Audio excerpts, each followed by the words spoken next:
100 समस्याओं के बाद गरीब परिवार पहुंचा महाकुंभ। अरे दुर्गा जी, आपने प्रयागराज में लगे हुए महाकुंभ के बारे में सुना? क्या सच में महाकुंभ का मेला लग रहा है? भगवान, मेरी भी बड़ी इच्छा है। आपको तो जाना चाहिए, आपकी इतनी उम्र हो गई है, क्या पता फिर आपको कभी नसीब हो या ना हो। सही कहा। दोनों औरतों की बातें सुनकर दुर्गा का भी बहुत मन हुआ कि वो महाकुंभ जाए और उसने अपने बेटे से बात की। राम बेटा, तेरी बूढ़ी माँ महाकुंभ जाकर स्नान करना चाहती है। माँ, आपको प्रयागराज जाना है? हाँ बेटा, मेरा बहुत मन है। लेकिन मैं आपको वहाँ कैसे लेकर जाऊंगा? बेटा बस मुझे एक बार वहाँ ले जा, मैंने आज तक तुझसे कुछ नहीं मांगा है। अपनी माँ की बातें सुनकर राम उसे और ज्यादा मना नहीं कर पाया और वो परेशान सामने कमरे में आ गया। क्या हुआ राम जी? शिखा, मेरी माँ ने मुझसे आज एक चीज मांगी है, लेकिन मैं गरीब, उसे कैसा पूरा करूं? क्या माँ ने आपसे महाकुंभ जाने को कहा? राम जी, माँ का बहुत ज्यादा मन है कि वो महाकुंभ जाए। आप प्लीज थोड़ा हिसाब बनाइए और माँ को वहाँ ले चलिए ना। जहाँ चाह होती है वहाँ राह भी भगवान बना ही देते हैं। शिखा की बात सुनकर राम को थोड़ी हिम्मत मिली और उसने महाकुंभ जाने का मन बना लिया। अगले दिन उसने इस बारे में अपनी माँ को भी बता दिया, जिसे सुनकर दुर्गा बहुत ज्यादा खुश हो गई। राम एक गरीब बेटा था जो अपनी पत्नी, माँ और 2 बच्चों के साथ रहता था। राम ने अपने मालिक से 2-4 हजार रुपए उधार लिए और वो सभी महाकुंभ जाने के लिए बस में बैठ गए। मैंने तो मालिक से पूरे 10,000 मांगे थे ताकि माँ को अच्छे से महाकुंभ घुमा सकूं, लेकिन उन्होंने बस 4,000 रुपए ही दिए हैं। ऐसे ही गरीब परिवार बातें कर रहा था। बस में सभी सवार लोग श्रद्धालु ही थे। वो सभी भगवान के गीत गाते हुए जा रहे थे कि तभी बस खराब हो गई। क्या हुआ भैया? भाई साहब, लगता है बस खराब हो गई है। बस ड्राइवर अपनी बस से उतरा और उसने इंजन को काफी बार चेक किया, लेकिन बस किसी भी तरह से नहीं चल पाई। अंत में सभी सवारियां, यात्रियों को बस से उतरना पड़ा। अरे नहीं, ये बस तो खराब हो गई और यहाँ से तो कोई दूसरी बस मिलेगी भी नहीं। कोई बात नहीं बेटा, हम लोग पैदल ही चले जाएंगे, तो फिक्र मत कर। दुर्गा के बोलने के बाद सभी लोग वहां से पैदल ही आगे की तरफ बढ़ दिए। जो लोग अमीर थे उन्होंने ऑटो किया, लेकिन राम जैसे गरीब परिवार पैदल ही आगे बढ़ रहे थे। राम ने अपने एक बेटे को गोद में उठाया हुआ था और शिखा ने दूसरे को, और इस तरह से वो अपनी सास का हाथ पकड़े चल रहे थे। हे भगवान, अभी और कितना चलना बाकी है। सभी ऐसे ही आगे बढ़ रहे थे कि तभी सभी रास्ते जाम हो गए और पूरी सड़क गाड़ियों से भर गई। अरे अरे नहीं, ये सभी लोग प्रयागराज ही जा रहे हैं। इसी वजह से देखो इस सड़क पर कितना जाम है। एक काम करो, सब यहाँ साइड में रुक जाओ। वो सभी एक घर की पटिया पर बैठ गए और इस तरह से शाम हो गई। अरे नहीं, यहाँ पर ही शाम हो गई है। अब हम कल सुबह आगे का सफर तय करेंगे। राम ने ऐसे बोलकर अपने परिवार को वहीं उस पटिया पर ही आराम करने को बोला। इसी तरह से उन लोगों की आधी रात बीत गई और आधी रात को उनके पास 2 लोग आए। कौन हो भाई? तेरे पास जितना भी पैसा है निकाल। कौन हो तुम? मेरे पास कुछ नहीं है, यहाँ से चले जाओ। राम ने ऐसे बोल ही रहा था कि तभी दूसरे आदमी ने उसके बेटे गोलू को अपनी तरफ खींचा और उसकी गर्दन पर चाकू रख दिया। जितना भी पैसा है मुझे दे दो, नहीं तो तेरे बेटे की गर्दन उड़ा दूंगा। ठीक है, मैं तुम्हें दे रहा हूं, लेकिन मेरे बेटे को छोड़ दो। राम बेचारा जो 4,000 रुपए रखकर अपनी जेब में लाया था, उसे वो पैसे उन लुटेरों को देने पड़ गए। अगली सुबह, माँ जी, शिखा, चलो अब चलने का समय हो गया है। हमें अगले बस स्टैंड तक पैदल ही जाना पड़ेगा। राम जी, बस स्टैंड पर जाकर क्या होगा? बस में चढ़ने से पहले ही लोग पैसे मांग लेते हैं, लेकिन हमारे पैसे तो लुटेरे ले गए हैं। शिखा की बात सुनकर राम बेचारा कुछ नहीं बोल पाया और उन्होंने पैदल चलना शुरू कर दिया। काफी देर तक पैदल चलने के बाद अब दुर्गा की हालत खराब हो गई थी। अरे नहीं माँ, आपकी तो हालत बिगड़ती जा रही है। ये लो शिखा, तुम गोलू को संभालो, मैं माँ को पीठ पर उठा लेता हूँ। बेचारे राम ने एक अच्छे बेटे की तरह अपनी माँ को अपनी पीठ पर उठाया। शिखा की गोद में उसके दोनों बेटे थे और राम की पीठ पर उसकी माँ थी। ये मंजर एक भले इंसान ने देख लिया जो गाड़ी में जा रहा था। वो उनसे बोला, अरे भैया, कहाँ जा रहे हो? कुछ नहीं भाई, बस अपनी माँ को महाकुंभ लेकर जा रहा हूँ। अरे वाह, आपके जैसे इंसान आज भी इस दुनिया में है। भाई, तुम्हें देखकर तो मेरा दिल ही पिघल गया। आओ, मैं तुम्हें वहां तक छोड़ देता हूँ। वो आदमी राम को मानो किसी फरिश्ते की तरह मिला। राम का पूरा परिवार उसकी गाड़ी में बैठा और वो सभी शांति से प्रयागराज पहुंच गए। लेकिन ये कहानी यहीं खत्म होने वाली नहीं थी। कितनी अच्छी जगह है। मेरी बरसों पुरानी तमन्ना आज पूरी हो गई। आखिर में मैं आज महाकुंभ में खड़ी हुई हूँ। पूरा परिवार महाकुंभ का मेला देखकर बहुत ही ज्यादा खुश था। मेला बहुत ही बड़ी जगह में लगा हुआ था। आसपास लोग जोगी भगवा रंग के कपड़ों में घूम रहे थे। वहां बच्चों के लिए बहुत सारे झूले थे, बहुत सारा माल बेचने वाले लोग थे और मंदिरों की तो गिनती भी नहीं थी। तभी वो सभी हैरानी से महाकुंभ देख ही रहे थे कि तभी राम बोला, शिखा, बच्चों का हाथ पकड़ कर रखना, ये बहुत बड़ा मेला है। पता है यहाँ पर खोए हुए लोग मिलते नहीं है। राम की बात सुनकर शिखा अपने बच्चों का हाथ पकड़ने के लिए अपना हाथ आगे बढ़ाती है, लेकिन गोलू, भोलू कहाँ पर है? नहीं पता। गोलू की बात सुनते ही पूरा परिवार टेंशन में आ गया। शिखा, तुमने बच्चों का हाथ क्यों नहीं पकड़ रखा था? मैं भोलू को ढूंढ कर लाता हूँ। राम बेचारा जल्दी से अपने बेटे को ढूंढने के लिए भागा। वहीं शिखा भी टेंशन में आ गई और वो भी अपनी सास और दूसरे बेटे को संभाले अपने छोटे बेटे को ढूंढने लगी। लेकिन कुछ देर बाद, क्या हुआ राम जी? भोलू नहीं। राम बेटा, तूने ठीक से देखा तो था? माँ, ये जगह इतनी बड़ी है, मैं सभी जगह कैसे देखता? हम इतनी आसानी से हार नहीं मान सकते। चलिए सभी मिलकर फिर से ढूंढते हैं। पूरा परिवार फिर से भोलू को ढूंढने के लिए निकल गया, लेकिन इतने बड़े महाकुंभ मेले में अब वो छोटा सा बच्चा कहाँ मिलने वाला था। पूरे परिवार ने घंटों घूम घूम कर भोलू को ढूंढा, लेकिन भोलू का कहीं पता नहीं मिला। इसी तरह से शाम हो गई और शाम के वक्त, सब मेरी गलती है, सारी मेरी ही गलती है। बहू, इस तरह से दिल छोटा मत कर। पूरा परिवार इसी तरह से एक दूसरे को दिलासा देने लगा। इसी तरह से उनकी रात गुजरी और अगली सुबह भी उन्होंने अपनी पूरी जी जान से भोलू को ढूंढा, लेकिन उसका कहीं पर भी पता नहीं चला। अब गरीब परिवार अपनी उम्मीद खो चुका था। आज पूरा तीसरा दिन है भोलू को ढूंढते हुए, लेकिन मुझे नहीं लगता कि अब वो हमें मिल पाएगा। चलो माँ, मैं तुम्हें स्नान करवा लाता हूँ, उसके बाद हम सभी घर चलेंगे। राम की बात सुनकर दुर्गा उदास हो गई और कुछ नहीं बोली। गरीब परिवार बुझे मन से प्रयागराज की नदी की तरफ जाने लगा। वहां पर भी बहुत ज्यादा भीड़ थी। शिखा, माँ और गोलू का हाथ कसकर पकड़ लेना। पूरा परिवार किसी तरह भीड़ को चीरता हुआ आगे की तरफ आया और किनारे पर जो उन्होंने देखा उसे देखकर सभी की आंखें फटी की फटी रह गई। किनारे पर भोलू एक आदमी के साथ बैठा हुआ था। भोलू! गरीब परिवार को अपनी आंखों पर विश्वास नहीं हुआ। कुछ देर देखने के बाद शिखा अपने बेटे के पास गई और उससे लिपट गई। मेरा बच्चा तो मिल ही गया। भोलू, कहाँ था तू? अच्छा, तो आप इस छोटे बच्चे के माँ बाप हैं। पता है, 3 दिन से गुम था, लेकिन मैं इसे तीनों दिन यहाँ लेकर आ रहा था, क्योंकि मुझे यकीन था अगर इसका परिवार महाकुंभ में होगा तो वो प्रयागराज में नदी पर जरूर आएगा।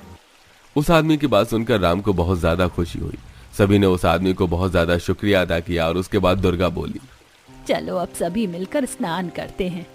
दुर्गा के बोलने पर सभी ने खुशी खुशी नदी में डुबकी लगाई और स्नान करने के बाद, आज मेरी जिंदगी की सबसे बड़ी इच्छा पूरी हुई है।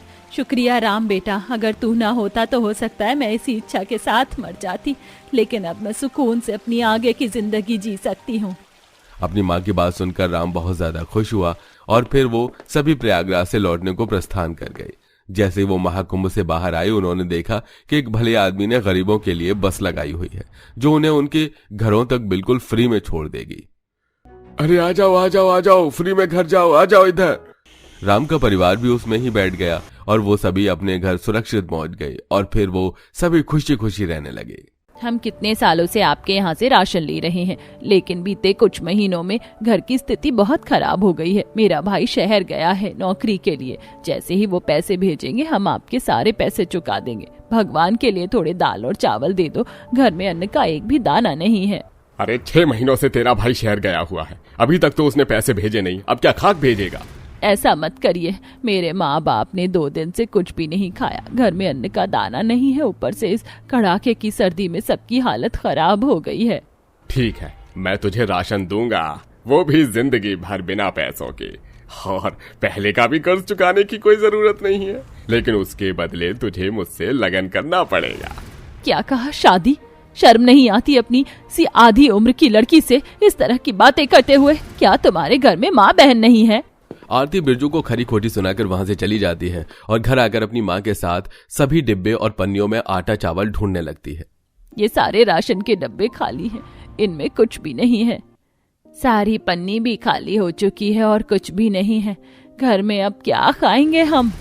आरती कलावती ठंड से कपकपाते हुए पेट पकड़ के जमीन पर बैठी होती हैं कि तभी कमलेश कांपते हुए घर में आता है। अरे कुछ ज्यादा ही ठंड हो रही है, कुल्फी बन गई शरीर की। बाबा कहीं कुछ काम मिला क्या? घर में सारे डब्बे खाली हो चुके हैं, कुछ भी नहीं बचा है। नहीं आरती बेटा, आज भी कहीं काम नहीं मिला। ऐसा कब तक चलेगा जी? ये पंकज भी शहर में जाकर बस गया है। ये तो शहर नौकरी के लिए गया था ना, तो ये हमें पैसे क्यों नहीं भेज रहा है? कहीं हमें भूल तो नहीं गया?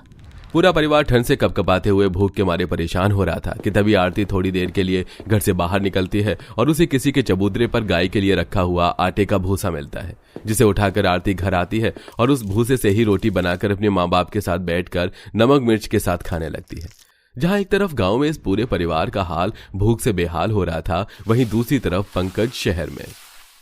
सामने डस्टबिन रखा हुआ है, लेकिन फिर भी इन लोगों को फर्श पर ही सारा कूड़ा फेंकना होता है। फर्श पर कितनी सारी सॉस गिरा दी है। पंकज एक रेस्टोरेंट में पोछा लगा रहा होता है, तभी एक अमीर पल्लवी नाम की लड़की पंकज के पास आती है और उसका हाथ पकड़ लेती है। ये आप क्या कर रही हैं? हाथ छोड़िए मेरा।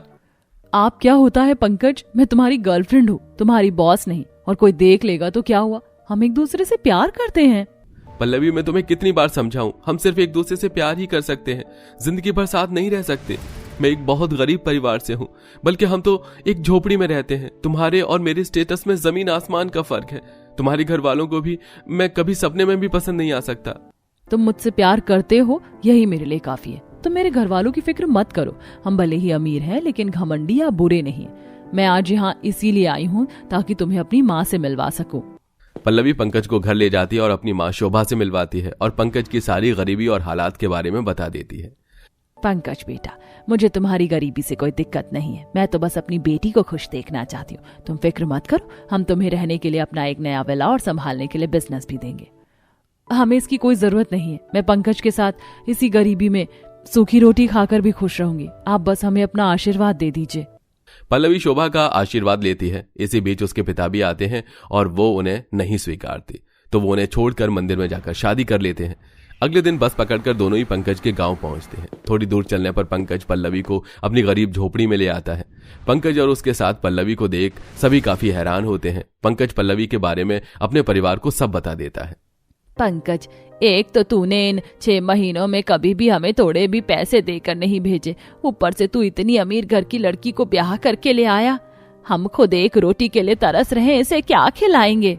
शहर में बड़ी मुश्किल से 5,000 रुपए महीने की तनख्वाह पर मुझे वेटर और साफ सफाई करने की नौकरी मिली थी। शहर में इतनी महंगाई थी कि खुद के लिए भी 100 रुपए तक नहीं बच पाए थे। मुझे माफ कर दीजिए। अब इसका क्या करेंगे? इसे क्या खिलाएंगे हम? आप मेरी फिक्र मत करिए। मैं सूखी रोटी खाकर या सिर्फ पानी पीकर भी गुजारा कर लूंगी। मुझे बस आप लोगों का प्यार चाहिए। पल्लवी की बातें सुनकर सभी की आंखों में आंसू भर आते हैं, जिसके बाद अब सभी पल्लवी का गृह प्रवेश करते हैं।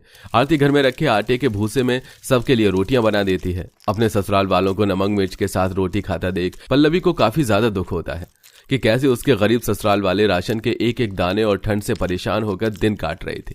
पंकज से अपने परिवार की ऐसी हालत देखी नहीं जा रही थी, तो वो शहर चला गया कमाने की आस में। वहीं पल्लवी अपना घर संभालती है। अरे बहन जी, इस महीने की 20 तारीख को मोहल्ले के सभी लोग मिलकर एक भंडारा करवा रहे हैं, जिसमें सभी के घरों से दाल, आटा, चावल, राशन जैसी चीज हम लोग इकट्ठा कर रहे हैं। तो आप लोग इस भंडारे में क्या देना चाहेंगे? ये भंडारा गरीब लोगों के लिए कराया जा रहा है। आपसे जो हो सके दे दीजिए, देवी मैया बड़ी प्रसन्न होंगी। अरे ओ भाई साहब, लगता है आप गलत घर में चले गए हैं। वो तो खुद गरीब भिखारी हैं, वो क्या ही आपको कुछ राशन देंगे, जो खुद चावल के एक एक दाने के लिए तरसते हैं। आप मेरे घर आइए, मैं आपको भरपूर राशन दूंगी। अपनी अमीर पड़ोसन आशा की बात सुनकर बेचारी कलावती को काफी दुख होता है और शर्म के मारे उसकी आंखें भर आती हैं। वहीं पल्लवी को भी ये सब काफी ज्यादा बुरा लगता है, जिसके चलते कलावती काम ढूंढती है और उसे काफी ढूंढने पर गेहूं की फैक्ट्री में गेहूं साफ करने का काम मिलता है। गरीब लाचार कलावती मजबूरी के चलते 2 मुट्ठी गेहूं चुराकर अपनी साड़ी के पल्लू में बांध लेती है, लेकिन ये करते देख उसे फैक्ट्री का मालिक महेंद्र देख लेता है। तुम्हारी लाचारी को देखते हुए तुम्हें मैंने यहाँ काम पर रखा और तुम मेरी फैक्ट्री में चोरी कर रही हो। ये चोरी मेरी मजबूरी है। पैसे मिलने में अभी काफी समय था, इसलिए मैं गेहूं चुरा रही थी, ताकि इन 2 मुट्ठी गेहूं को चुराकर मेरे घर वाले 2 वक्त का खाना खा सके। जानता हूँ मैं तुम जैसी औरतों को, अब निकलो यहाँ से, और खबरदार दोबारा मेरी फैक्ट्री के आसपास भी नजर आई तो। महेंद्र कलावती को धक्के मारकर निकाल देता है। बिना राशन के पूरा परिवार भूख से बेहाल था। वहीं ठंड ने भी सबका बुरा हाल करके रख दिया था। अरे ठंड की वजह से सीने में बहुत दर्द हो रहा है। लगता है ठंड बढ़ गई है। हाथ पैर भी कितने ठंडे हैं। राशन तो दूर, घर में किसी के पास पहनने के लिए भी गर्म कपड़ा तक नहीं है। क्या करूं मैं, इतनी पढ़ी लिखी होने के बावजूद भी मैं अपने ससुराल वालों के लिए कुछ नहीं कर पा रही। मेरे सारे सर्टिफिकेट्स, डॉक्यूमेंट्स सब कुछ माँ के पास है। अगर मैं उनसे ये सब अचानक मांगूंगी तो मुझसे 100 सवाल करेंगे। काफी ढूंढने पर पल्लवी को अपने ही गांव के पास वाली शहर की सड़कों पर झाड़ू लगाने का काम मिलता है, जिसके उसे दिन में 50 रुपए मिल जाया करते थे। पल्लवी हर रोज की तरह ठंड से कपकपाते हुए ट्रैफिक सिग्नल की सड़कों पर झाड़ू लगा रही थी। ट्रैफिक लाइट रिटायर हो चुकी थी और सभी गाड़ियां सड़कों पर ही रुकी थी, जिसमें से एक गाड़ी पल्लवी के माता पिता की भी होती है। पल्लवी की माँ शोभा की नजर एकदम पल्लवी पर पड़ती है, जिसे देख, ये तो हमारी पल्लवी है ना, ये सड़कों पर झाड़ू लगा रही है, ये कैसे हो सकता है। शोभा अरविंद ड्राइवर को गाड़ी में छोड़ पल्लवी का पीछा करती है और देखते हैं कि किस तरह पल्लवी सड़कों पर झाड़ू लगाकर पैदल पैदल गांव जाती है। घर की खिड़की के बाहर खड़े होकर दोनों माता पिता घर में झांकते हैं। वो देखते हैं कि घर में बिल्कुल ना के बराबर सामान था, जिसके चलते पल्लवी पानी से भी पतली दाल और एक एक रोटी बनाकर अपने ससुराल वालों को देती है। ये सब देख शोभा और अरविंद की आंखें भर आती हैं और अगले दिन ही शोभा अरविंद अपनी गाड़ी में बैठ एक बड़े से ट्रक में ढेर सारा राशन भरवाकर पल्लवी के ससुराल पहुंचते हैं। पल्लवी जैसे ही अपने माता पिता को देखती है, माँ पापा आप लोग यहाँ, आप लोगों ने मुझे बताया क्यों नहीं? क्या आपने मुझे माफ कर दिया? हाँ जा, मैंने तुझे माफ कर दिया। मुझसे तेरी हालत देखी नहीं जाती। हमने जब कल तुझे ट्रैफिक पर झाड़ू लगाते देखा तो मेरा दिल वहीं पसीज गया था। मुझे खुशी है कि आपने मुझे माफ कर दिया। वैसे माँ पिताजी ये देखिए, ये मेरे मम्मी पापा हैं। आपसे मिलकर बहुत खुशी हुई, अंदर आइए ना। कलावती उनको अंदर बिठाने के लिए लेकर जा रही होती है कि पल्लवी की नजर बाहर खड़े राशन के ट्रक पर जाती है, जिसमें ढेर सारा राशन रखा था, जिसे देख, ये सब क्या है? ट्रक में बोरी भर के राशन। आप ये राशन क्यों लेकर आई हैं? अरे बेटा, वो गांव से हमारा राशन आया था, लेकिन घर में पहले से ही इतना सारा राशन पड़ा था तो हम इसे वापस गांव ही ले जा रहे थे। रास्ते में तुम्हारा घर पड़ता है तो सोचा तुमसे मिलने, लेकिन अब मैं सोच रही हूँ कि ये राशन तुम ही रख लो। गांव यहाँ से बहुत दूर है, वहां जाने में ही पूरा दिन निकल जाएगा। आप लोगों को मेरी बात से बुरा तो नहीं लगाना। समधन जी, आप कैसी बात कर रही हैं? कलावती की बात सुनकर शोभा बेटी के साथ बाहर आती है और कर्मचारी से एक एक कर आटे, चावल, दाल, खाने पीने का सामान, तेल, मसाले सबकी बोरियां उतरवा कर घर में रखवा देती है। पहली बार अपने घर को राशन के बोरों से भरा देख सभी काफी खुश होते हैं और अब पल्लवी सबके लिए पेट भरकर स्वादिष्ट खाना बनाती है। जाते हुए पल्लवी की माँ उसे उसके डॉक्यूमेंट और सर्टिफिकेट भी देती है। माँ, ये तो मेरे डॉक्यूमेंट और सर्टिफिकेट हैं, क्योंकि इसके बिना तुम्हें कहीं नौकरी नहीं मिल सकती बेटा। मैं चाहती तो पैसों से भी तुम्हारी मदद कर सकती थी, लेकिन शायद से तुम्हारे ससुराल वालों को शर्मिंदगी महसूस होगी, इसलिए मैंने इनडायरेक्टली तरीके से तुम्हारे घर में राशन भरवा दिया। अब तुम्हें साल भर राशन की कोई चिंता नहीं है और तू खुद जॉब करके पैसे कमा सकती है। आप सोच भी नहीं सकती कि आपने मेरे परिवार के लिए क्या किया है। अब देखना, मैं खूब मेहनत करूंगी और सब ठीक कर दूंगी। सर्टिफिकेट्स और डॉक्यूमेंट्स के चलते पल्लवी को एक काफी अच्छी कंपनी में नौकरी मिल जाती है। जब तक पहली सैलरी नहीं आती तब तक वो सभी पल्लवी के मायके वालों द्वारा लाया गया राशन खाते हैं। इसी बीच पंकज को भी अच्छी नौकरी मिल जाती है और वो शहर में जाकर ही काम करता है और अब धीरे धीरे पंकज और पल्लवी अपने परिवार की आर्थिक स्थिति को ठीक करने लगते हैं।